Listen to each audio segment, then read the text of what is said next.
5, 4, 3, 2.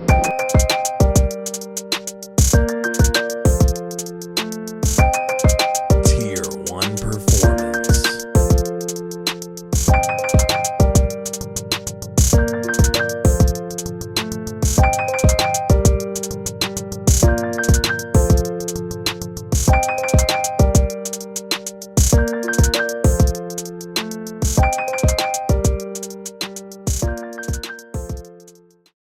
Welcome back to the In and Out Talks podcast, guys. Your host, Mitch Matulia. Today's special guest is a coworker of me and Jordan at DBAT Humble. He's a professional hitting instructor. He's also a former collegiate and professional baseball player, Sergio Sencion. Welcome to the show. Thanks for taking your time, What's going on, man? Thank you. I appreciate you guys inviting me on and sharing a couple moments with you. Thank you. Absolutely, man. Dude, you've been around the game for a very long time. So this podcast is going to be great for you parents and kids out there who want to learn how to not only better yourselves on and off the field, but kind of some things on how to get recruited and play at the highest level of baseball. So, man, to dive in, just a little background about yourself and where you grew up and kind of your upbringing. Yeah, so originally from New Jersey, born and raised in Paterson, New Jersey. Went to private school, private high school, ended up going to a D3 school. Man, I'm going to age myself, but I'm 44 years old. So, I ended up in college back in 99 at a D3 school. From there, I went to the Dominican Republic, Europe.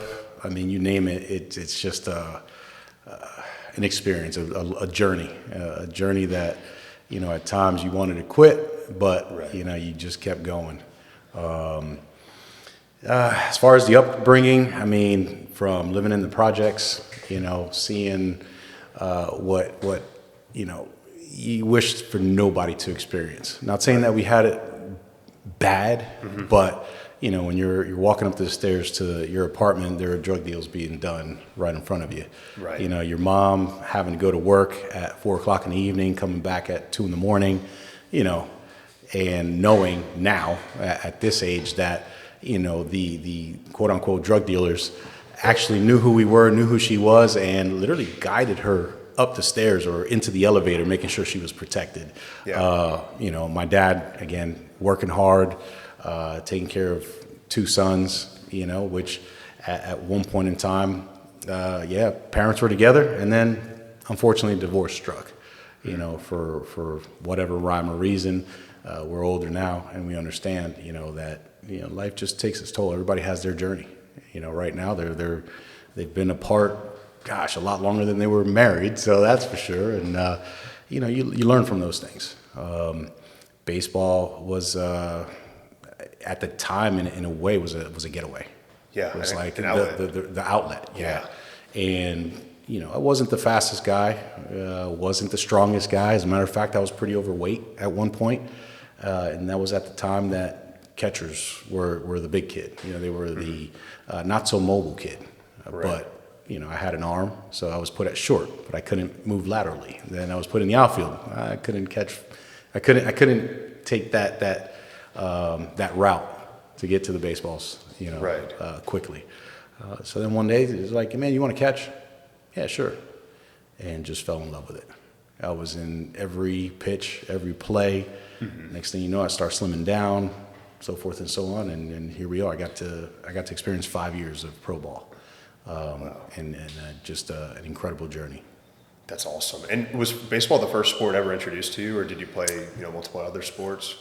Baseball was the first sport. I mean, my parents being from the Dominican Republic, it's almost like you're born to play baseball. Yeah, it's a religion, right? I literally was born into it. I did play football for 1 year as a center. I forget the age. I was probably 12 or 13 years old. But then that following year in baseball, I ended up, in practice, breaking my ankle, sliding. We were practicing sliding, where my foot got underneath me. Next thing you know, I'm broken in 3 places. And I went to the doctors and all this, and going through therapy, the doctors literally said to me, you have a choice. You can, you'll be fine, but you'll have a choice if you're going to play football next year, because here's the deal. Somebody falls on you the wrong way and your baseball career is over. Yeah. And I said, that was an easy choice. I said, football's done. Played football 1 year, and I wasn't going to risk it. you know, 100%. and just continue playing ball and working on my craft. Not going to say that at the time at 12, 13, 14, even 15 years old when I'm in high school, that I put the work ethic into the sport as I should have. You know, you look at the holidays and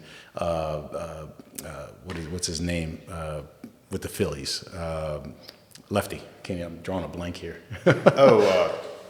Lefty hitter, first base now. Bryce Harper. Harper, yeah. Right? Harper. He put in that work where he knew what his goal was. Right. I understood what my goal was, but knowing what I know now, I wasn't around per se the individuals, the correct individuals, the right individuals that, you know, like you for yourself, you're big into lifting. Right. Well, you were around someone that sparked it up for you and then continue to guide you, right?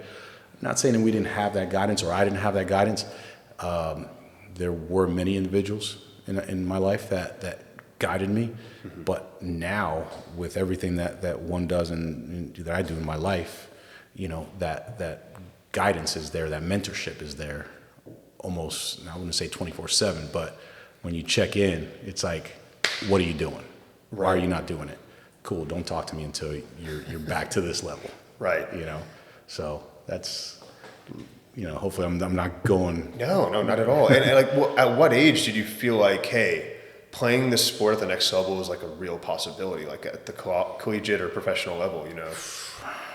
Well, what's crazy enough that even at let's just get to the high school level. Yeah. I was always told you're not gonna. Really? And that was a trigger for me in anything that I did. Right. You're not good enough to do this. You're not fast enough to do this. You know, I remember getting to high school and being around some of the other guys where as a freshman, you didn't play varsity ball. And I said, I will get to the varsity level my freshman year. I'm going to play. I'm going to start. And they all laughed. You know, coaches were sitting back. Okay, we'll see. And I just worked my butt off. I wasn't the strongest. We didn't have the biggest gym. We didn't do any of this stuff. Just to be quite frank, I wasn't as disciplined. However, I still made the varsity team. Right. And I said, I'm going to start. And I started. You know, I'm going to hit X amount. And I did that. Make, you know, all state, all county, all these other awards that one could achieve. I believe my freshman year made honorable mention. That was a start. Okay, I was able to do that. What are we doing next year? And what are we doing after that? And I saw the other guys that were in the papers and were being talked about, oh, this kid's going to play, he's going to make it to the pros. This kid's going to make it to the pros. For instance, there's one individual that was a very good friend of mine, pitcher, athletic, that in a way I looked up to. Right. And man, if this kid's going to make it, then you know what? I can make it too.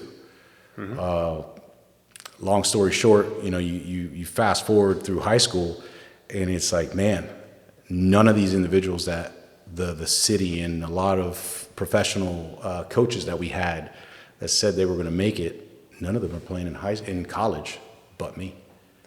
Because even the individual that I was looking up to, I went to the same school, and the year that I went to college, he dropped out and continued his career in the Army.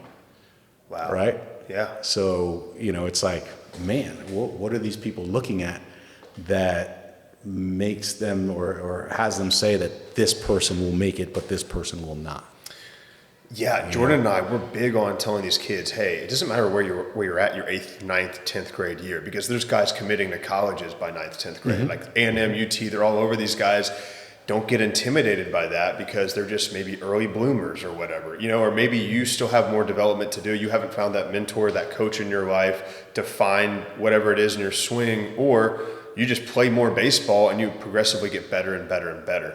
So to kids who are, I guess, under-recruited, right, in high school, what do you recommend to them, like say 8th, 9th grade year, where do they need to do in order to get seen or like to get looked? Is it more so the environment that they put themselves in, or did they need to find a hitting instructor?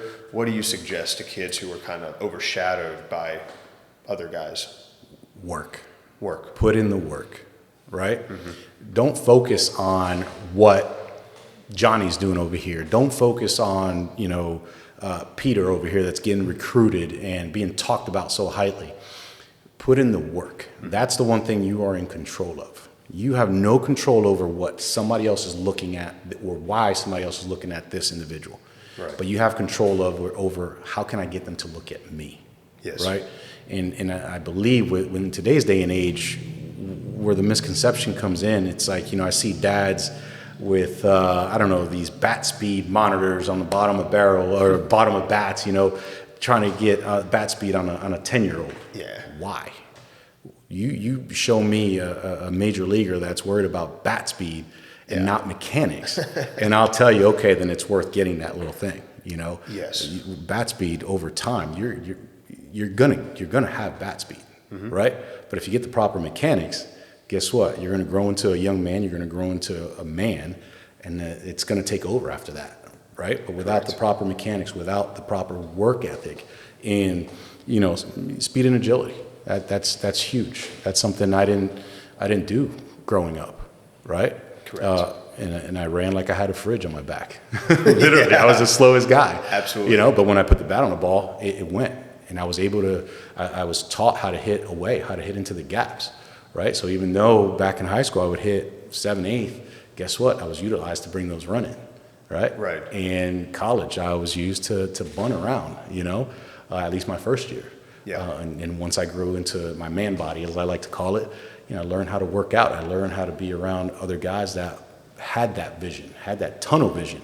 But again, back to that advice is just put in the work, right? Instead of worrying about what video game you're playing or who's on my snap, put that aside.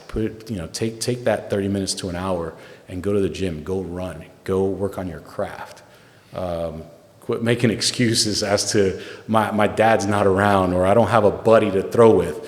Well, guess what? You have a wall, you have tennis balls, you have wiffle balls. There's always a skill that you can work on by yourself with a wall and a tennis ball. 100%. It's that simple. It really is. You can find a way. And Jordan and I were very fortunate enough to have found each other in high school to where we kind of held each other accountable, went to go hit with each other after practice, lift weights. But control the controllables is the best thing you can do, right? You can lift weights, you can work out, you can run sprints, you can hit in the cages, right? And a lot of kids who come to us, I'm sure you get the same thing, right? Is like, how often are you hitting? Like 2 or 3 days a week. Right. That's not going to cut it. You don't understand the next level, it becomes a full-time job. Yeah. If you're not hitting 5 to 6 days a week for at least an hour and a half, you're never going to progress. That's what I tell the kids at DBAT. You know what I mean? They come to me.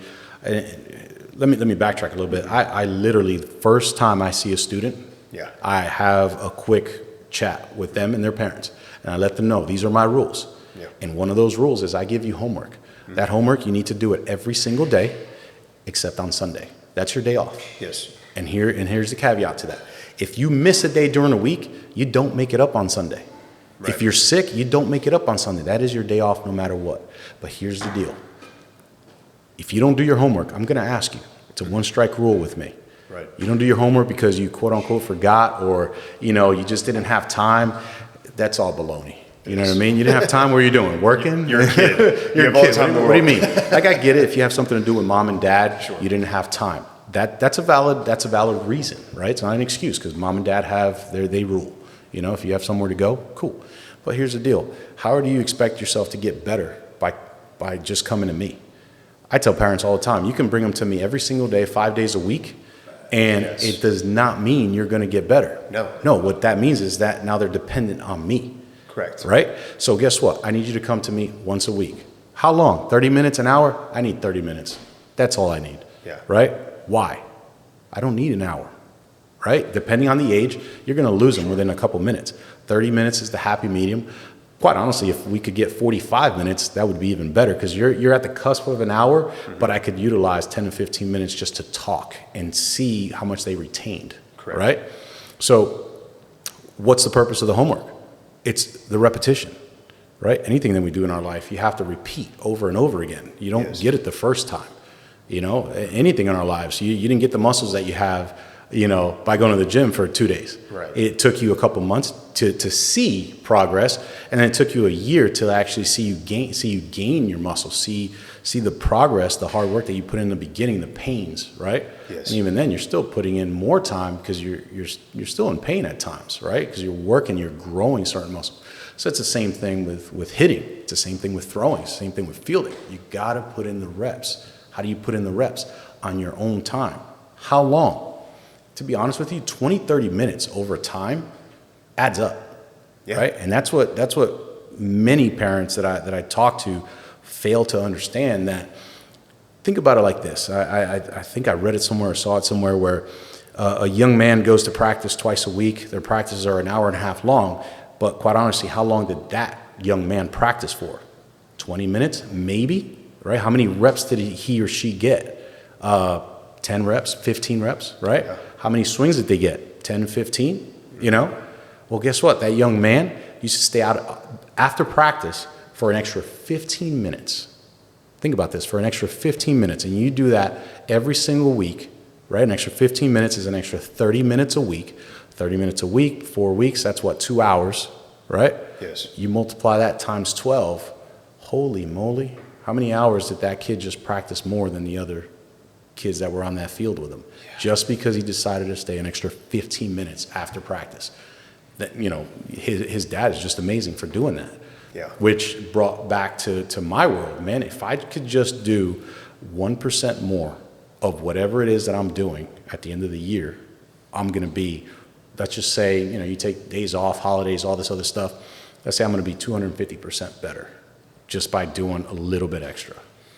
I couldn't agree with you more. So do you feel like that there's an issue with teams playing too many games rather than focusing on practicing and development in today's game? Yeah, I mean, that's almost like a double-edged sword question, right. Honestly. Games are great, but the repetitions are better. And I can say that, I got to experience this for the first time in the Dominican Republic. In 2003, I took my last semester, right? I had my eligibility was done. I had 1 semester left of school, and I decided to take that off and went down to the DR and played ball down there with a couple camps. And I was trained by some amazing individuals.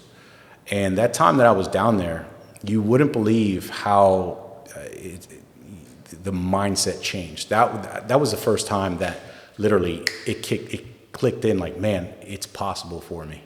Right. Because I'm bigger, I'm stronger. Yeah. However, these guys have that work ethic that I'm missing. They're more refined. A lot more refined. Yeah. And this is what people don't understand. You sign up your kids to play all these tournaments, but at the end of the day, what's the quality in it? Where's the quality in it, right? Exactly. This is why I say this. In a month's time, right? How many games do you think we played while I was down there in that first month that I was there? I'm going to say anywhere from 5 to 10. No, sir. Less. 2 games. 2 games. 2 games. You practiced for 14 days. On the 15th day, you played a game. Wow. After that game, the next day you were back to practice again for another 14 days. And then guess what? You played another game. Yeah. Because it was repetition. And then in the game, in that 1 at bat, 2 at bats, 3 at bats that you got in that game, mm-hmm. you were able to see the fruits of your work. Right. And I'll be honest with you, I was looking at kids that they were small. I don't want to disrespect anybody by saying scrawny, right.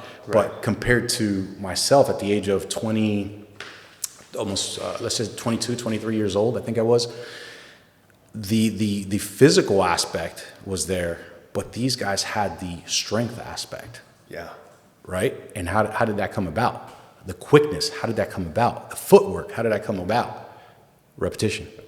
Day-to-day repetition. 100%. Guess what? They woke up, the sun was up, they were on a baseball field. Mm-hmm. Kids leave school. They don't go to school because this is their life. Right?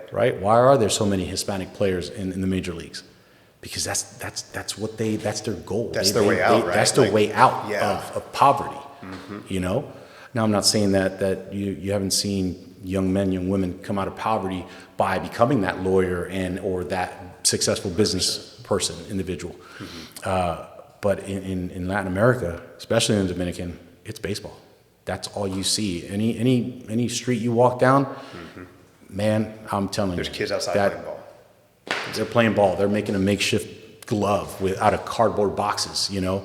They're making baseballs out of socks. You know, you put a rock in the middle and you wrap it around with socks, add some rubber bands, add another sock, and next thing you know, you got your baseball.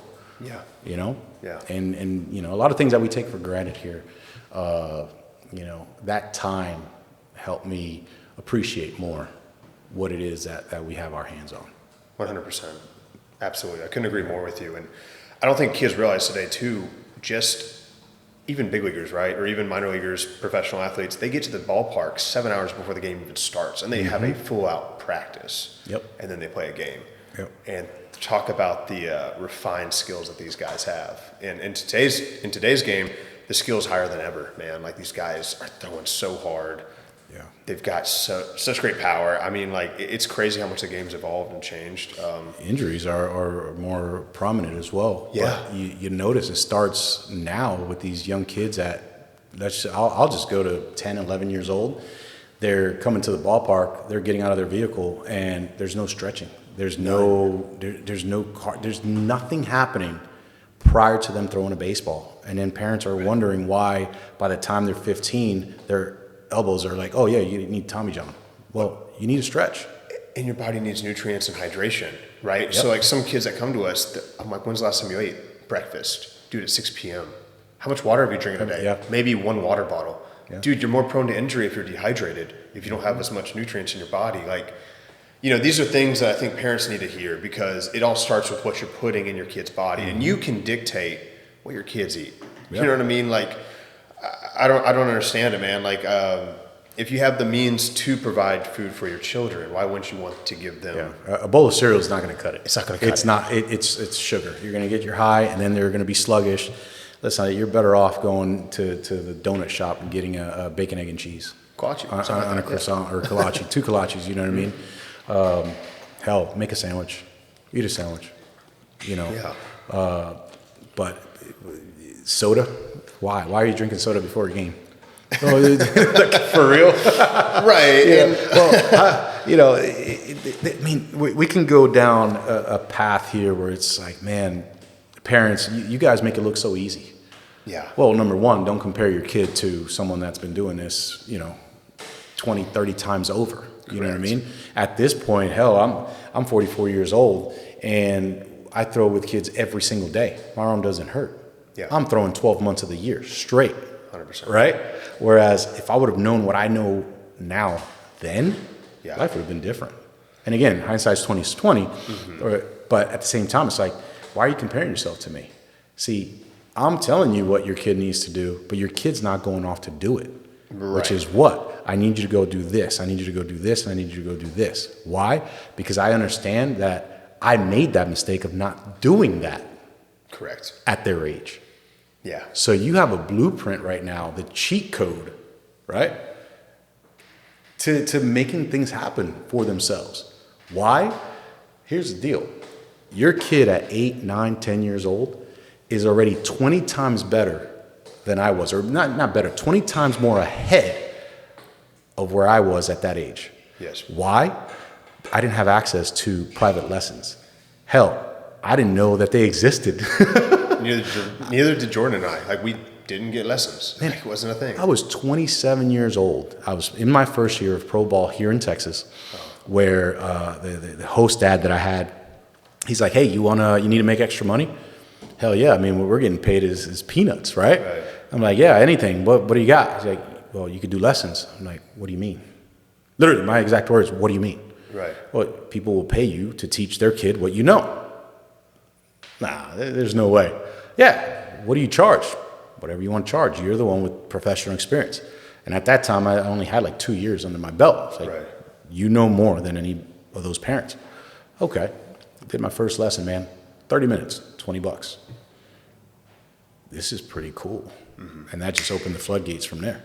Yeah. Now 17 years in, and it's like, wow, the knowledge that you really have to sit back and think, wow, I really understand all this. Now when I hear somebody else talking about this, when I hear A-Rod on TV talking about this, when I hear all these old school players, it's like, holy moly, I've been on this right path. Now it's just, how can I get this to this young man or this young girl so that they can excel their career? Yes. You know, and that's where the reward comes in, you know, as an instructor, as just another human being helping another human being, you know. Absolutely. And like me personally, like, I want to kind of find out more about your professional background too. And so, like, you know, out of college, how was your collegiate career? And then, like, what was your entrance? Like, how'd you get an opportunity to play professional baseball? And like, what did that look like? Man, to this day, I still don't understand it. There's some stories that I've been informed of in my past. I would say in the last couple of years, definitely 10 years or so, maybe a little bit more than that. But college career was, I was a walk-on. You know, I didn't get recruited to go play at a D3 school. Yeah. Like I said, my friend was playing there. He had told me about it. The coaches knew of me, but they never came to recruit me. So as a walk-on, you know, at the College of New Jersey, D3 school, walked on, and man, first fall practice, I'm there, and there are these 6 other catchers there, and scrawny little me, I'm 100. I think at the time I was like probably 180, 185 pounds. I was the smallest guy there. I mean, all these guys were beasts. And when I say beasts, 200 plus pounds, they basically look like you, but each one of them is 6 feet to maybe 6'3". You know, the tallest guy we had was 6'6", 6'7", and he was a pitcher, right? And again, it's like, man, you're probably not going to make it. Mm-hmm. There's my trigger. It's like, okay, I'm not going to do it. Cool. That's your opinion. It's not my reality. It's not my fact. Right. And so I said, all right, what do I have to do?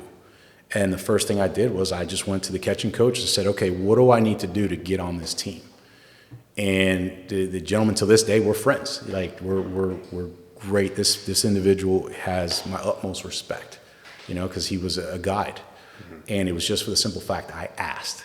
You know, all the other guys that were there, they was like, whatever. They were cocky. Yeah. They're better than everybody.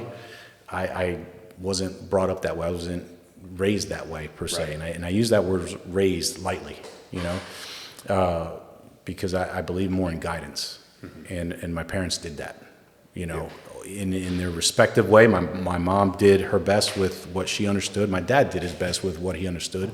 But I believe my brother and I were guided, which led us to being able to ask questions and saying, hey, what do I need to do? And this gentleman said, well, number one, you need to put on weight. Mm-hmm. Number two, just do what you know how to do. I've seen you catch. We just couldn't recruit you. You know, we had other guys in mind, and that's who's here. Right. Okay, fair enough. So after that conversation, it was already dead set in my mind, I will be a starter on this team. I'm going to make the varsity. It's that simple. Mm-hmm. So what did I do? I got in the gym, right? You're in college. You have access to a gym. Absolutely. Right? Not 24/7, but you had access to it. All right, this is what I need to do. Who do I need to follow? Well, I knew who the starter was. I started asking him questions, right? Yeah. The guy could rake, but I knew I had a better arm than him, right? So our team was made up of hitters. You had to hit, and you had to hit bombs. You just had to hit the baseball, right? Well, guess what? The power that guy had, at 19 years old for myself, wow, I didn't have it. So what's my strength? I have a better arm. How can I get behind the plate and get him to be a DH? Well, that was a task for later on. I had 5 other guys to beat. Mm-hmm. How do I do that? Okay, little by little, I knew that these guys had no work ethic. Guess what? On a Friday, they're going out to party with our teammates. Right. I'm not saying I didn't go party, but you know what I didn't do? I didn't go drink. Yeah. Right? I waited till later on. Why? I'm super grateful for my family. You know, they introduced us to what alcohol was and what one decision could do for the rest of your life. Right. You know what I mean? They taught us right from wrong, but they were very open in how they brought situations into our minds, into our world. Right. Yeah. So I used that to my advantage. Hey, we got a fall game. You're not going to take it serious, but I am. Because I know that the coaches are looking at how, not just how you perform, but how you hustle on and off the field, how you handle certain situations. Mm-hmm. Well, guess what? These guys are coming in on a Saturday morning, sluggish. Hungover. Yeah. The recovery.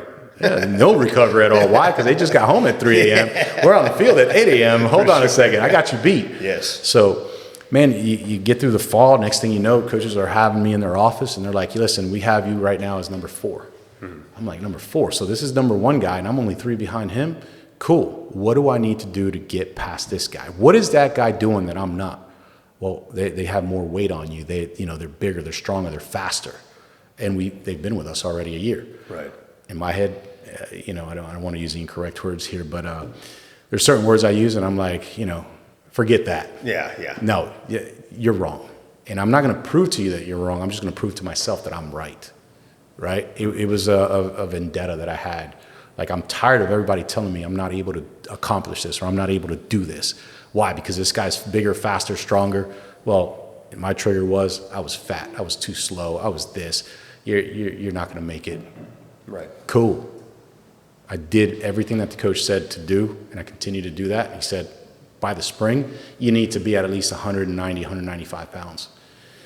10 pounds, in a short period of time. I mean, this is October of 99.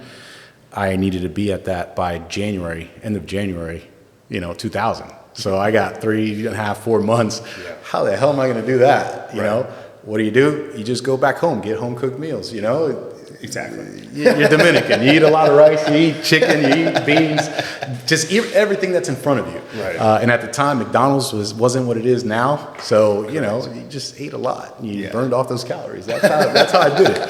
But I was 5 pounds short. I was about 190 pounds. Yeah. And I was number 2. Opening day, I was number 2.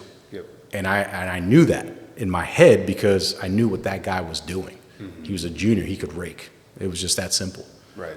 And he was in the gym. At this point in time, now I continue to ask him, what are you doing? What do I need to do? Because you're going to be a senior, bro. I'm a freshman, and I'm behind you, right? Mm-hmm. I've always practiced good faith. I'm never envious. At least now I understand even more, not to be envious of somebody else. Right. Was there some, he's not better than me. I'm stronger than he is as far as my arm is concerned. Yeah. But I just let time to take its course. What do you do? Continue to ask the person that is ahead of you what they're doing, how they're doing it. Stick to them like glue. Going back to the first question, you asked me what advice do you give that young man or that young girl looking to get into that next level? Find the person that's ahead of you, right, and stick to them. Ask them questions. Don't be annoying, but ask them questions. I promise you, if you ask the right questions, you're nowhere near going to be thought of as annoying. No. If anything, it's like, man, they appreciate it because they've been down your path. 100%. Right now for us, you get a young man. I love it when a 12, 13, 14, 15-year-old comes up, coach, how did you get to do this? What did you do?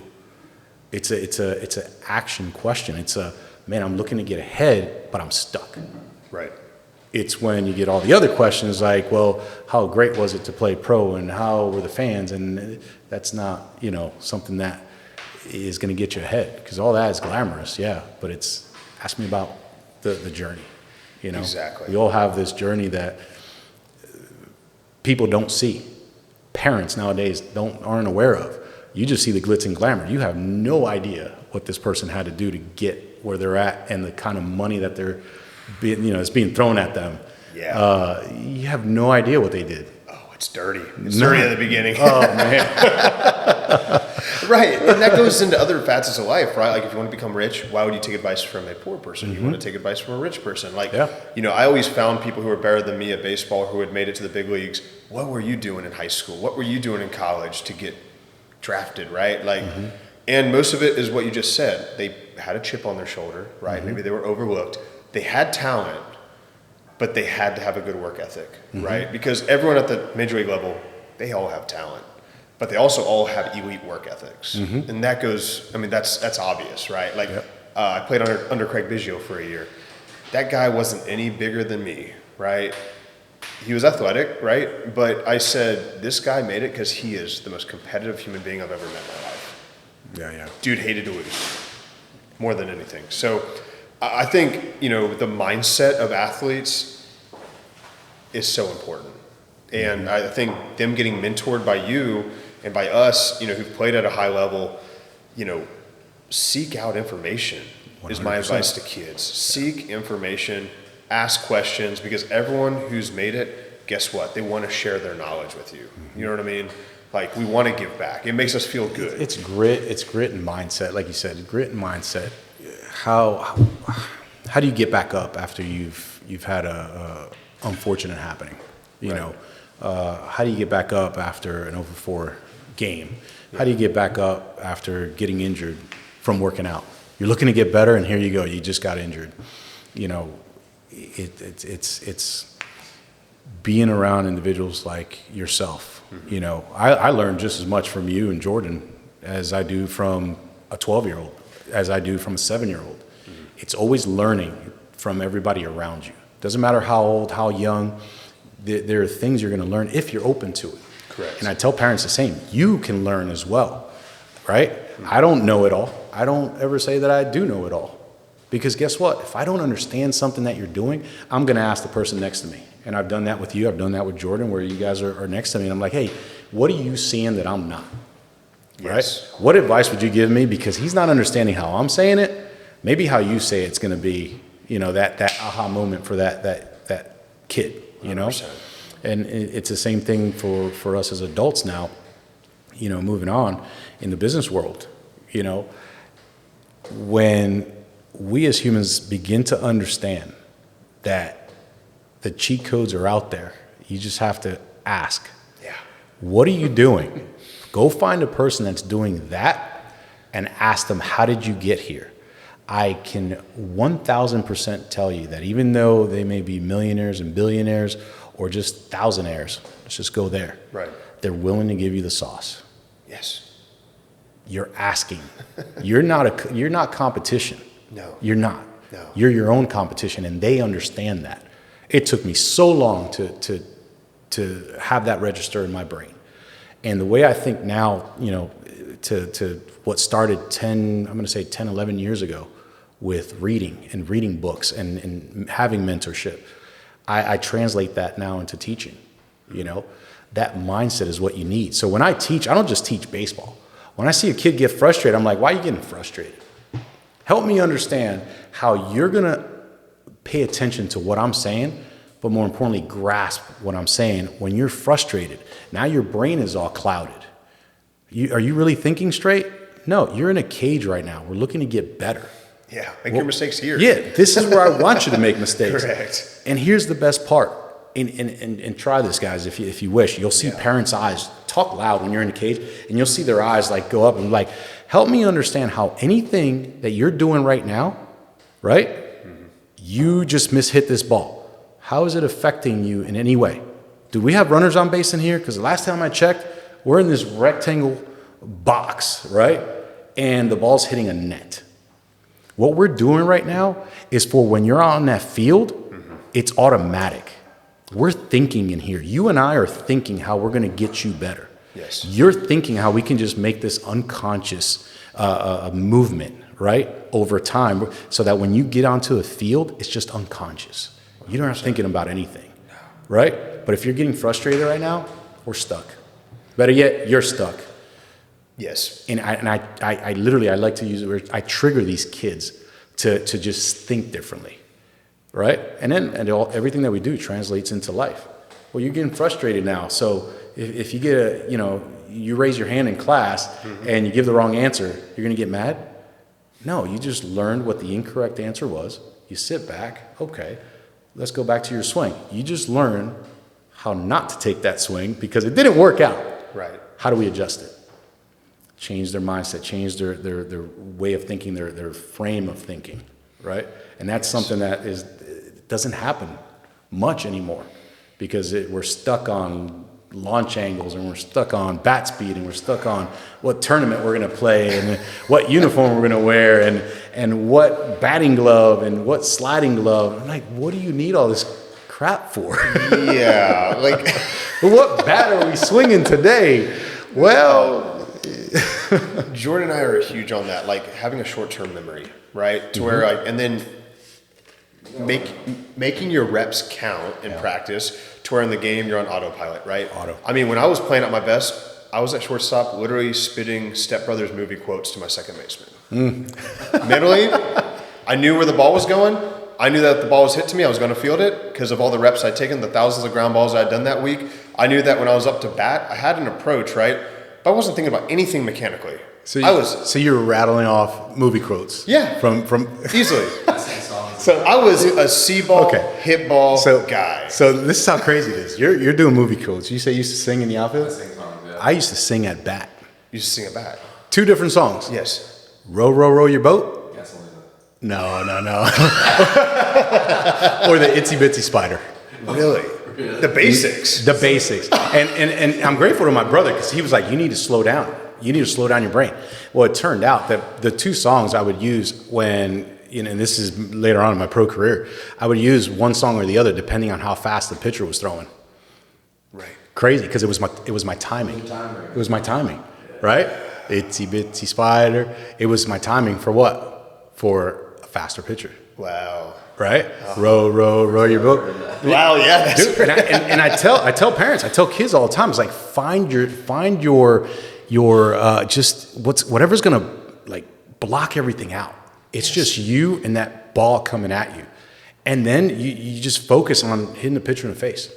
Yeah. Literally, I was that player. Straight through the face. Straight to just you want to hurt that pitcher. And they look at me kind of crazy. I'm like, listen, I'll tell you right now, if that opportunity would have happened, and it almost did, my brother and myself, we were in the same league right here in Texas. Yeah. We almost played against each other, and we almost played on the same team together.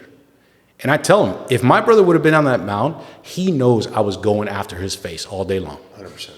Right? He knew my strength, he knew my weaknesses, and he made a mistake, I was going to make him pay for it. I don't care if a lot of people may disagree. It could be my own mom, my own dad on the mound. Yeah. I'm ripping your face off because right now we're not friends. Right. We're not family. We're enemies. You're trying to get me out? I'm trying to get ahead. Yeah, I'm trying to get ahead. No, we never did. We did get to play summer ball back in Jersey. And I think we took a no-hitter into like the 5th or 6th. I mean, you only played 7 innings back then. Yeah. So that was exciting to actually, be behind a plate and have him on the mound. But back in 2007, it was a rainy season here in Texas. Yeah. They came down, or we came, where he was here in Houston. He went up to Dallas, and it was rainy, but he didn't dress that series, right? Mm-hmm. And we were coming back down, and he had gotten released. It was something like that, yeah. Where one week they came up, but they didn't dress him for that one. Then we were supposed to come down to Houston, and because of the rains here, we never even left there because the fields were all flooded here. And then like a week and a half to 2 weeks later, I get crazy transaction. I get released from the team I was at in Dallas, but then somehow ended up getting picked up by the team here in Houston, which he was on. Yeah. I was excited because I called him up. I'm like, yeah, I just got picked up by your team. I'll see you there tomorrow. Only to get here and find out he was released to make room. For you? For me and some other guy that they got. What league was this? This was the what was it called? Continental League. Yeah. It's no longer around, but it was Continental League, and I think it was to make room for myself and some other guy that he brought in, which was crazy. And I mean, it was so crazy. I even called the GM and I was like, listen, if it's pay, I mean, we weren't getting paid but peanuts, Right. If it's that, like, you don't have to pay him. You know what I mean? Just do the contract however you want. You don't have to pay him. He's just let us play together. Like, why are you releasing this kid that literally you put him his first outing? Mm-hmm. They put him in a situation. I think it was like no outs, bases loaded, and they put him into relief, and he gets out of it with like giving up a run or two. Like, you can't really ask much of your first appearance. Your bases loaded, and your team really just sucks. Let's just be honest. Right. They couldn't put up runs. Then the next time you put him out, he gives up no runs. I mean, his ERA was like maybe a 1 or a 2 something. How do you get rid of this kid? That's ridiculous. Give him a shot. Yeah. You have other guys that have like a 6 ERA, and they're not getting released. What are you doing? So, but no, the experience in itself it was heartbreaking You know, because it's like, wow, we're going to do this at the pro level. It's pretty cool. And independent ball is independent ball, but still, you're doing what you love. Right. You know. You're a pro ball player. Yeah, and I get to do this with my brother. That would be awesome, you know. But here we are. Well, Sergio, man, I know we could go on and on. We're going to get you back on the show. I really appreciate you taking your time today, man, and sharing mindset of athletes and where they should be at. And, dude, got to wrap it up, take you out to eat. But Thank you, for your man. time, I brother. thank you guys. You know, keep doing what you're doing because this is, you know, this can take off for you. And it's all about reaching that one person, that one young man, one young lady, and it just changes the whole trajectory of their life. It doesn't necessarily mean in the sport, it just be in their life too. So what you're doing, man, is great. Keep doing it. Super proud of you guys, and I'm grateful to have the opportunity to be in here with you. Thank you so much, man. Yes, sir. Appreciate it. 4, 3, 2,